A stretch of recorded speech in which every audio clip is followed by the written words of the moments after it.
We are here on case number 669651, State of Ohio versus Stephen Weiss. Present in the courtroom, Mr. Weiss, along with his attorney, Michael Goldberg, as well as Assistant County Prosecutor, Fallon Radigan. We are here for the purpose of the sentencing. Is there any reason why we should not proceed with sentencing today, Attorney Goldberg? No, Your Honor. Thank you. All right. Mr. Weiss, on January 26th of this year, you did plead guilty to count 1, attempted unlawful sexual conduct with a minor, a felony in the 4th degree, as well as count 3, possessing criminal tools, a felony in the 5th degree.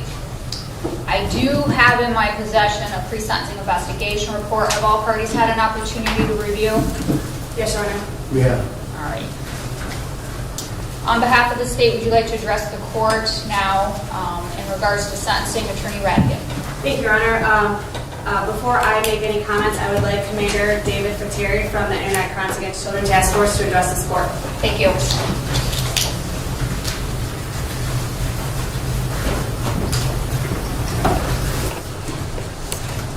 Thank you, Your Honor. Could you please spell your last name for the record? David Ferteri, it's F as in Frank, R-A-T-T-A-R-E.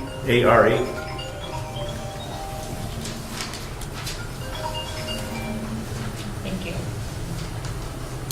Your Honor, this court is aware of the types of offenders that the Internet Crimes Against Children Task Force deals with.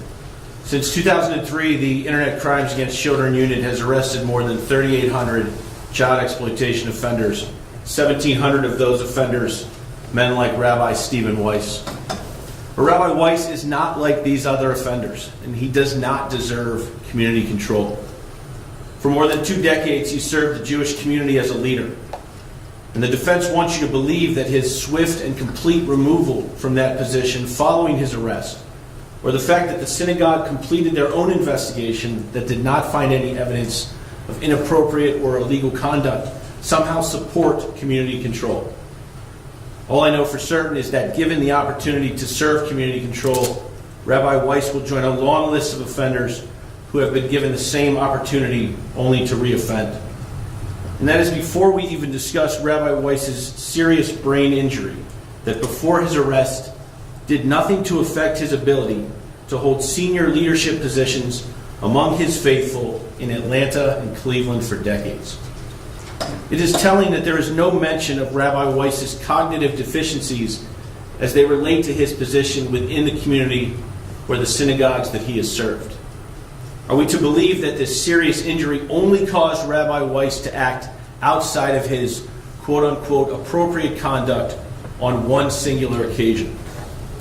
With respect to the medical profession, I struggle with the written opinion that Rabbi Weiss would not have committed this offense if it had not been for the brain injury and the medication side effects, because his behavior on the morning of his arrest shows a different side than what I suspect was presented to the medical community. I watched as Rabbi Weiss patiently sat in the parking lot of the Cleveland Metro Park Zoo where we first located his car while he arranged the meeting with his child. I observed him as he casually drove around the west side of Cleveland for several hours as he waited for the child to be ready to meet, even after several excuses as to why the meeting could not happen immediately. At no point did I see anything that indicated that Rabbi Weiss was aware or concerned about the surveillance detail or the illegal activity that was about to take place. And when he was provided with the physical address to the child, he immediately drove there, exited his vehicle, looking more like an offender that had done this before than someone who was acting, as the defense would have you believe, quote, outside of his appropriate conduct. And that is before we even talk about the fact that Rabbi Weiss urged the child to use an encrypted messaging app to be safe and avoid detection. And of course, let us not overlook the fact that his vehicle was already set up for he and the child to engage in what is commonly referred to as car play. And with sympathies to Rabbi Weiss's father, that should not be a factor in deciding his punishment. There are thousands of people in jail who must rely on other support systems and family members to take care of those who cannot take care of themselves. I suspect from the letters of support that I have read advocating for Rabbi Weiss that he can certainly find someone amongst the Jewish community that can help him care for his father should this court sentence him to prison. And I'm also concerned by the defense's statement that mitigation includes the fact that his siblings and children do not reside in the Cleveland area. And I hope that we are not equating this to the old adage, out of sight, out of mind.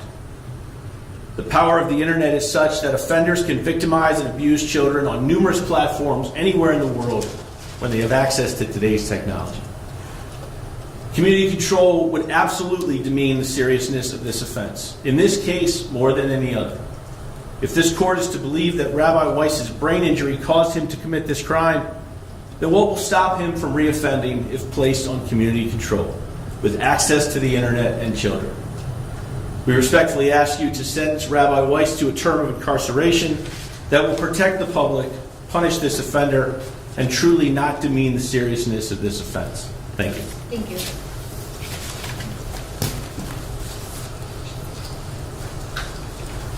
Attorney Radigan. Thank you, Your Honor.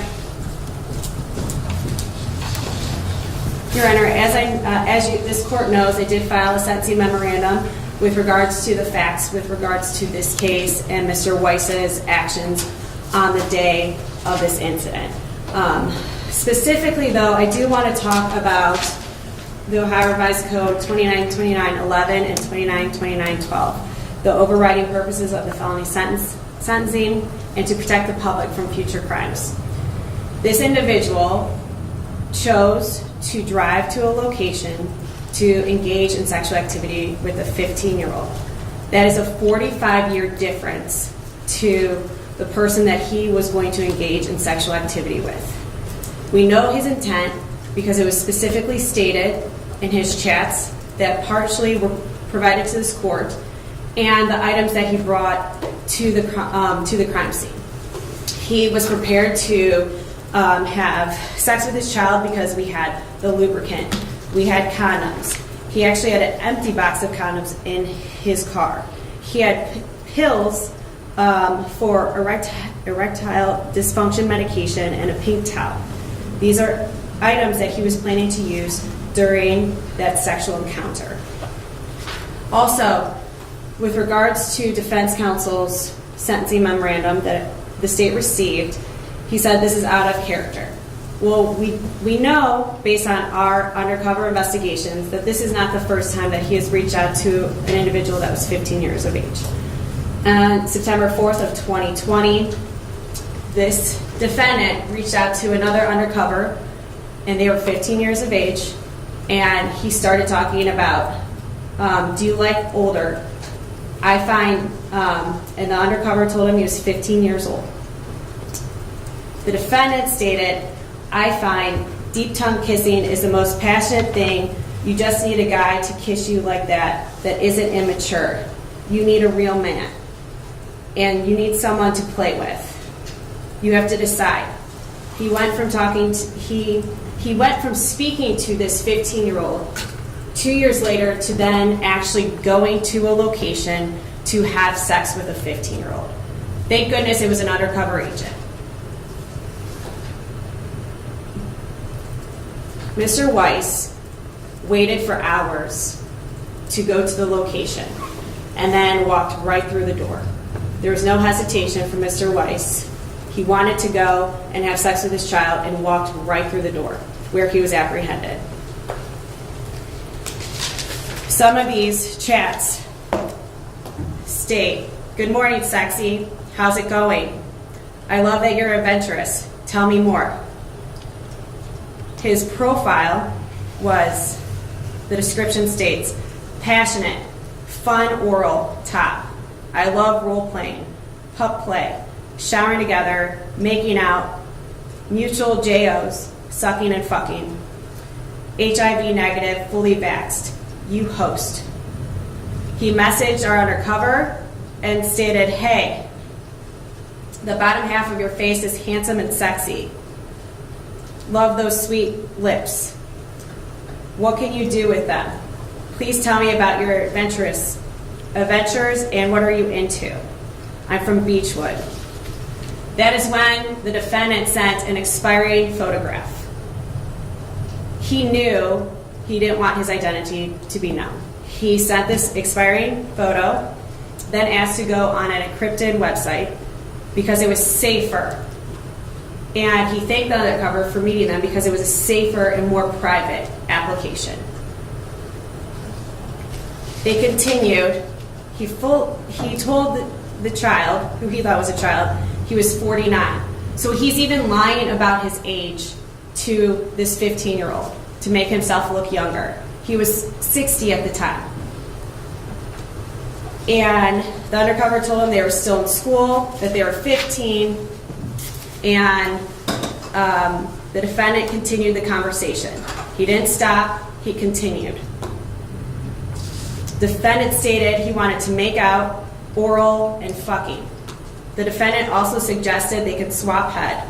I'm totally clean, no diseases, HIV negative, and I am very, very careful. He again thanked the undercover for chatting here, safer and more private. When he arrived on scene, he said, I'm here, and he walked in. Your Honor, this is an individual that was a leader in this community. He had a position of power, and he was truly loved by the community. And you can see that through the letters of support that he received in the sentencing memorandum and by the courtroom here today. However, this person was dealing with children. He was dealing with families. He was trying to get younger families involved. And he wants to tell this court that he was forced to move. He lost his job. Those are the repercussions of his actions, no one else's. And that's not punishment from this court. Those are what happened to him is because of his actions. He chose to keep working closely with children, even though he claims to this court that his condition of hypersexuality and impulse control issues. But he continued to work side by side with children. There is no proof or any evidence in this court or in the memos or the medical records that we received that Mr. Weiss had any issues with his impulse control until the day he was apprehended by ICAC. Every case in this court is different. Every facts are different, but this individual is 45 years older than the person he was going to have sex with. He knew it was wrong. He had a disappearing photo. He went to an encrypted site. He asked our undercover, do you have cameras at your house, inside or out? He didn't want to be seen.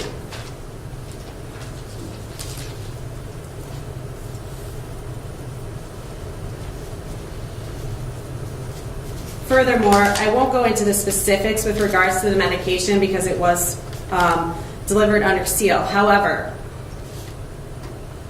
I have looked at these medications, and none of them show that there is impulse control, except one that is a rare side effect out of the 4 that they have provided to the courtroom.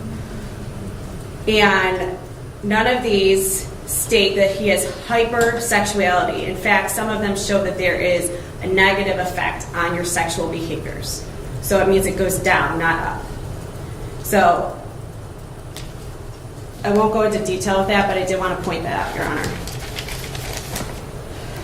This was someone that was beloved in the community, trusted by the community, and had a positive impact on this community in his over 20 years. And he had power. He chose to meet a 15-year-old. He lost that power. He lost that trust in this community, and he should be punished by this court. We believe a prison sentence is appropriate to protect the community. Thank you. Thank you. Attorney Goldberg. Thank you, Your Honor. I have 2 witnesses that would like to address the court. The first is Rabbi Lebo.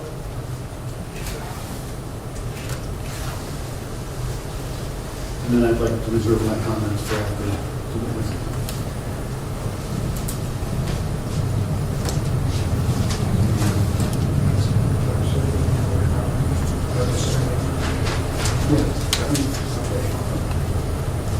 Spell your last name.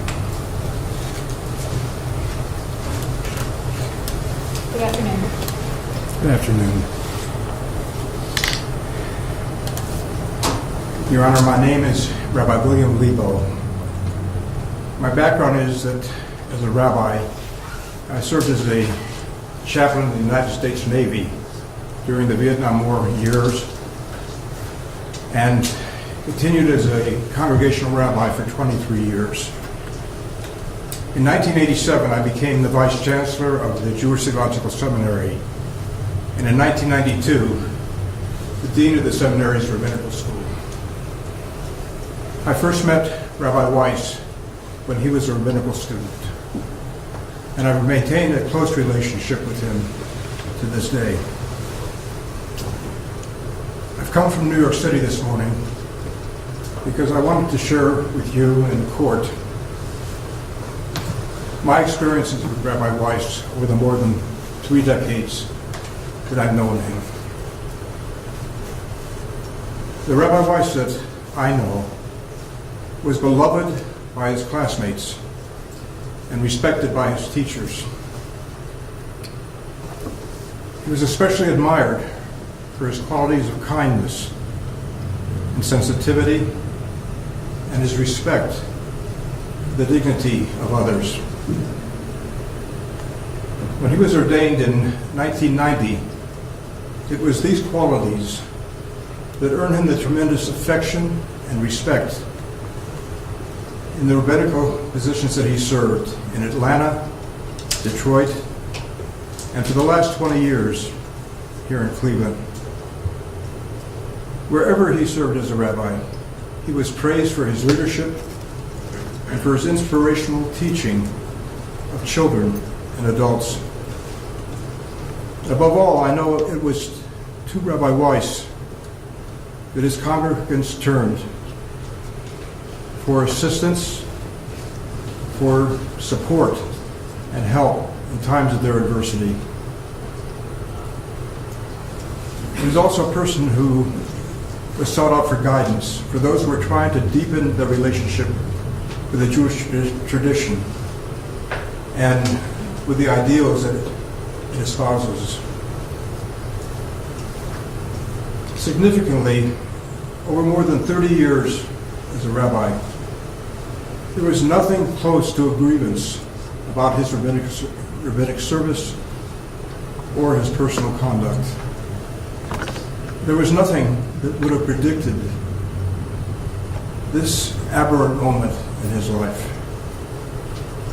I would respectfully ask you, Your Honor, to consider the case of Rabbi Weiss in the context of the life of devotion to his family and to his community that he lived prior to this tragic event.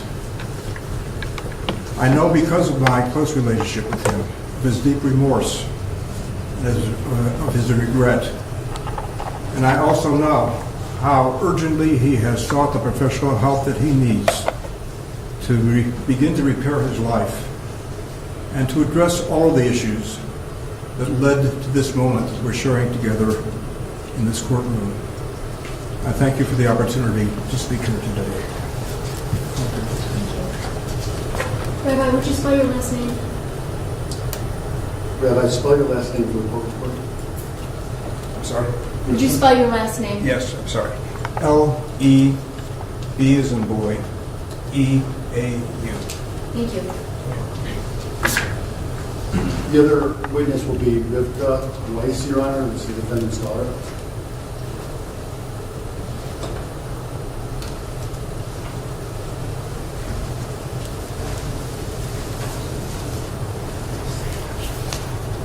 Hello. My name is Rivka. I'm Steve Weiss's daughter, speaking today on behalf of my siblings.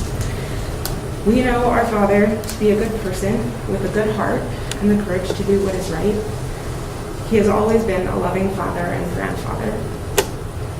These last months have also shown us his struggles, and while we are angry and we are hurt, we also know that this is not the totality of who he is as a person. He needs help. And we know that because we know all of the other good and giving things that he's contributed to our family and to our community. Our parents taught us that people are not the worst days of their lives, and that there is room for atonement, grace, and repair.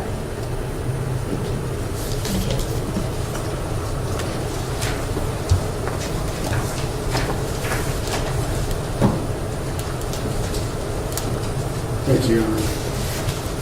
May I please report? I just want to respond to Detective Vitteri's comments. There may have been 1,700 people arrested by the Internet Crimes Against Children Task Force. He said 1,700 like Steve Weiss. But I don't think you're going to find anybody in that group with 30 years of good works behind them, with the type of pre-conviction punishment that he's endured, and the isolated nature of this conduct. I think that it's unique. I provided to the court a synopsis of other cases that have been heard in the Common Pleas Court over the last, I think it went between 2011 and 2019. The cases that were heard that involved attempted sexual conduct with a minor, unlawful sexual conduct with a minor, 42% of those persons convicted received some sort of community control. I would submit to the court that Steve Weiss belongs in that 42%. He does not belong in the 58% that received some kind of prison sentence. And there's reasons behind that I want to go into in a little depth, not too much, but a little depth. Your Honor, we know that the court's job is to protect the public, and as part of the determination of sentence, and we heard from the detective that Rabbi Weiss is sure to reoffend, and I just think the absolute opposite is evident here. We've got somebody that was arrested and immediately went into psychotherapy and immediately tried to get to the bottom of the decision-making process that he underwent at this time. And he didn't do this just to protect himself, just as a criminal law tactic. I mean, this was a situation where he put everything on the line that he had earned over 30 years. The love and respect of the people in this courtroom and hundreds of others in his congregation, the lifestyle that he created for himself, the respect that he accrued in the community here in Cleveland and nationwide. He was a respected scholar, and he was a respected pulpit rabbi, and he inexplicably put that at risk in engaging in his conduct. So this is something that he needed to address, not just for his own peace of mind, but also to understand himself better. He takes responsibility for what he did, and he is not saying that medical reasons were the reason this happened. Even if one doctor said that in one of the reports, I'm not making that argument. What I'm saying is that he did have a decision-making process and a brain injury that inhibited his decision-making process. Didn't keep him from doing his job, and it didn't keep him from performing daily tests of life. But there was a brain injury that's documented in the materials I submitted that goes back to 2018, where there was a neuropsychological evaluation, and that doctor, and this is years before this happened, noted memory issues and other cognitive issues for Stephen. And thereafter, he was prescribed a series of medications, and they all, in the literature, do indicate the potential for impulse control and so forth. I think the most important report that I provided to you is the one by Dr. David Zekas, who studied a recent brain image of Stephen Weiss and was opined that he has lost, due to some kind of traumatic injury, as he deduced, a significant amount of his brain matter. So the aging process that would normally occur over 5 years is referenced, but then the injury and the reduction of brain surface is compared to 43 years for one side of Rabbi Weiss's brain. So there's something going on there. There's something that's demonstrable and that's part of the medical record and not just some made-up reason or excuse. So when you want to protect the public, you have to look at the threats of the offender to reoffend. In this case, we've got an identification of at least an issue. We've got bi-weekly psychoanalytic sessions with Dr. Stephen Levine, who happens to be in the courtroom today, if there's a question that the court has, where the layers of the onion have been peeled back and some kind of explanation for this conduct that is so out of character is at least put out there. So when I say that protecting the public is a statutory mandate for this court, I don't think that the state can really logically say that Stephen Weiss at 61, almost 62 year old, will be 62 years this year of age, is a threat to reoffend in this way. The court also has to look to punish the offender. Now, we understand that there is a range of prison sentences that could be imposed. But here is somebody that did bring this upon himself. He lost everything. He had a job he could have kept his entire life. He had the respect of the community. He had standing in the community, and he has basically lost all of that and has had to basically leave the community and basically start his life over. I understand that that's not the same as serving a prison sentence, but it is a serious penalty that he has paid from the day this happened, and will always pay that no matter what this court does in terms of the community control versus prison sentence. He's also going to be a registered sex offender for effectively the rest of his life. So with those types of aspects to this case, I do think the court can make a finding that the offender can be punished and not the seriousness of the offense would not be demeaned by a community control sanction. And I think especially germane to that is the fact that 42% of offenders with the same convictions do not get a prison sentence. There are options available to this court short of a prison sentence that would include GPS monitoring, which he was on for months and had no problem with, sex offender monitoring. There's phone restrictions. There's a lot of things this court can do to monitor Mr. Weiss, and I don't believe that anything would cause him to act in this way again. I feel that he is not only aware of issues while taking responsibility for what he's done, but is a completely changed individual that has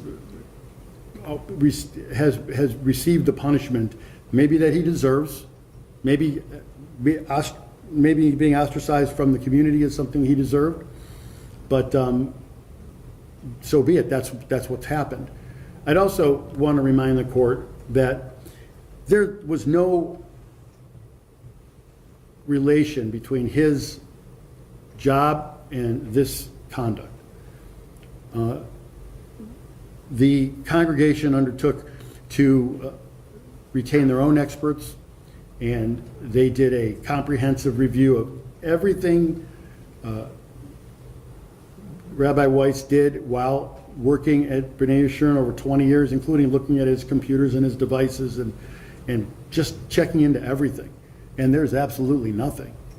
He did not, this was out of character for him. He was not in a situation where he was abusing his authority in the community at all.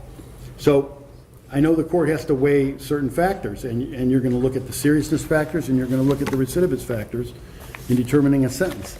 And I can go through the more serious factors, but none of them are present.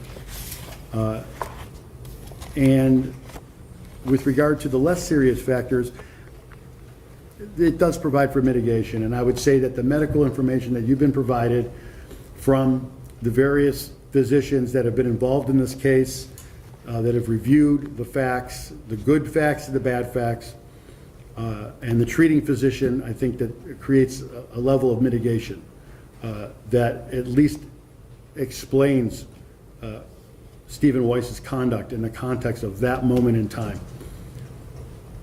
The recidivism factors are not present.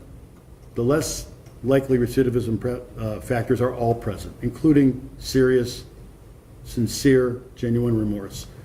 Rabbi Weiss will address this court after I do, and I think he will express to the court his remorse for his conduct. He will not make excuses. He will not point the finger at anyone but himself. So, Your Honor, I would ask the court to weigh these factors, to weigh the other sentences that have been handed down in this court for the same exact conduct. Look at his 30 years of good works that led up to this. Look at the support he has in his family and his community and the punishment he's already received. His responsibilities going forward for his father, which I know is not a huge consideration to the court in punishing somebody. And as the detective said, people get punished and go to prison even with dependents that they have to take care of. But they're not the kind of people that have the kind of punishment and the kind of background which has been one of service and compassion that Stephen Weiss has. And I'd ask you respectfully to find him amenable to a community control sanction under any conditions that you deem appropriate in this case. Thank you. Mr. Weiss, would you like to say something?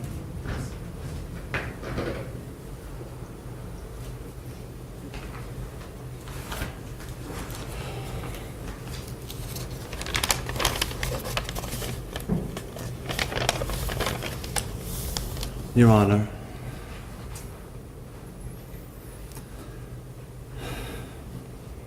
I am greatly ashamed and filled with deep remorse for what I have done. It goes against everything I stand for and the very fiber of my being. Through my actions, I have betrayed my own values, betrayed my family, my friends, and community, and inflicted extraordinary hurt and pain. I have dedicated my entire life to protecting children, and so it is incomprehensible to me that I could have done such a thing. I have shattered my entire world, everyone I love, and everything I have worked for. For all this, I am most deeply sorry and pained to the very core of my being. I do not know if anything I do can ever make up for the harm that I have caused. But I will dedicate the rest of my life to seeking to heal that which I have broken. I pray from the bottom of my heart for forgiveness. I have spent long hours working with my psychiatrist and medical experts to learn what led to this behavior. With their help, I know now what I did not know before: the very destructive effects of these prescription medications on my injured brain. And I will never, ever, under any circumstances, take any such prescription medications again. I will continue to work with medical experts and my psychiatrist to better understand the nature of my traumatic brain injury and to remain in therapy, working to ensure that nothing like this ever happens again. I take full responsibility for my actions. Prescription medication.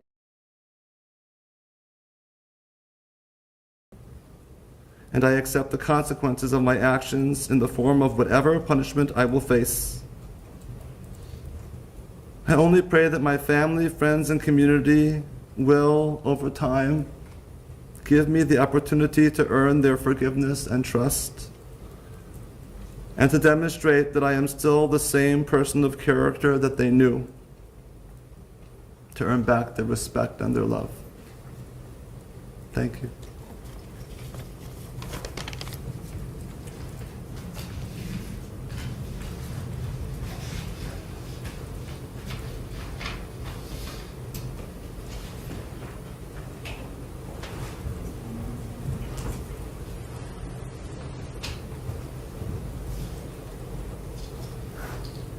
All right. The court has carefully reviewed the record, the defendant's history, the pre-sentencing investigation report, the letters that have been submitted, and the oral statements made here today. The courts consider the purposes and principles of felony sentencing, which seek to punish and rehabilitate the offender, as well as protect the public from future crime.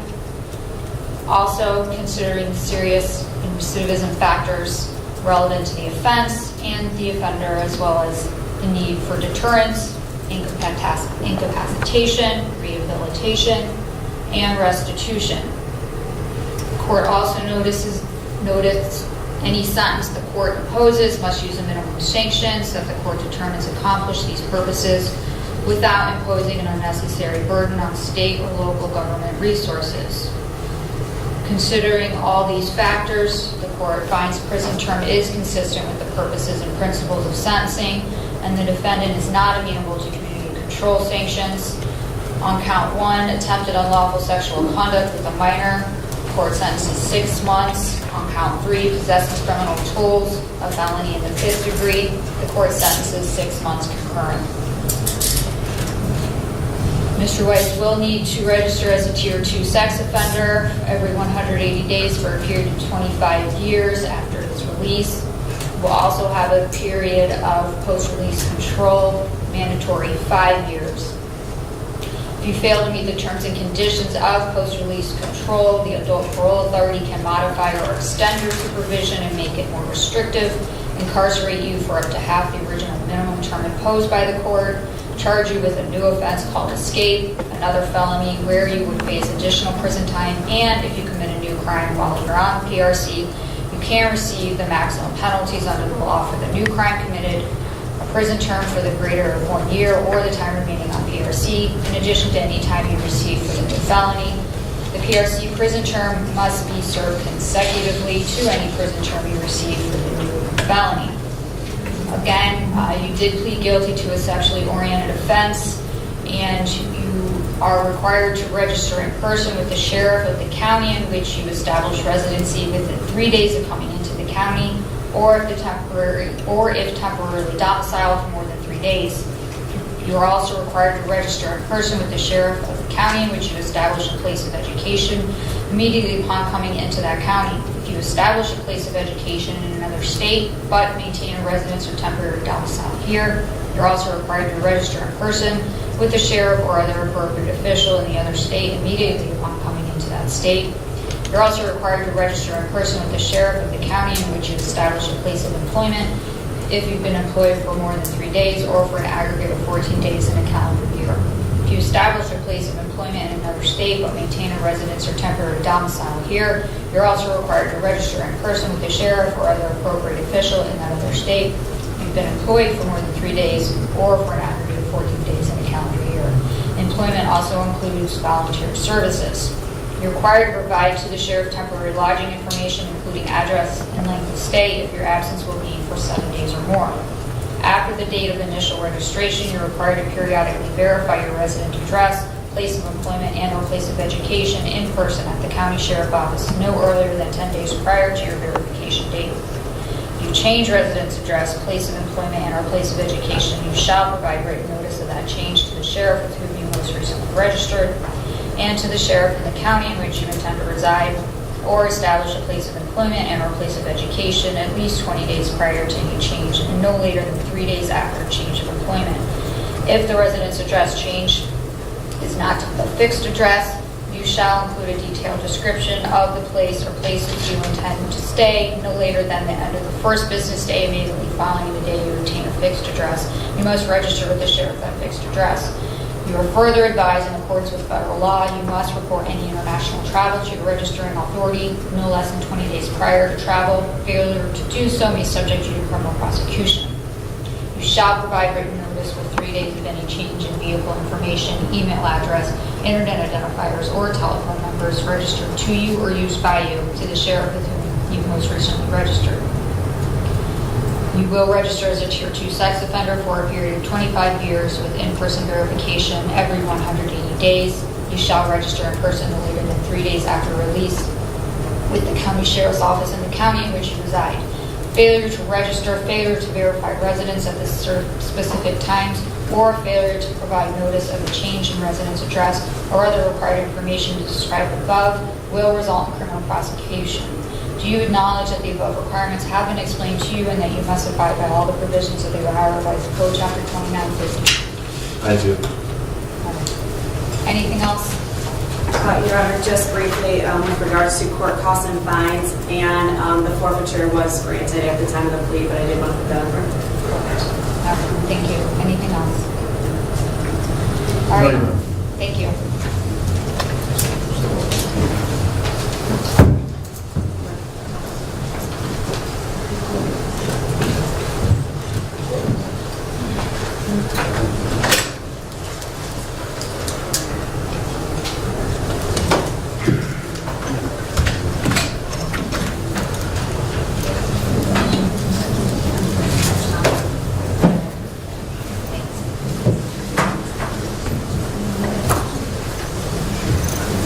Can you turn off the camera?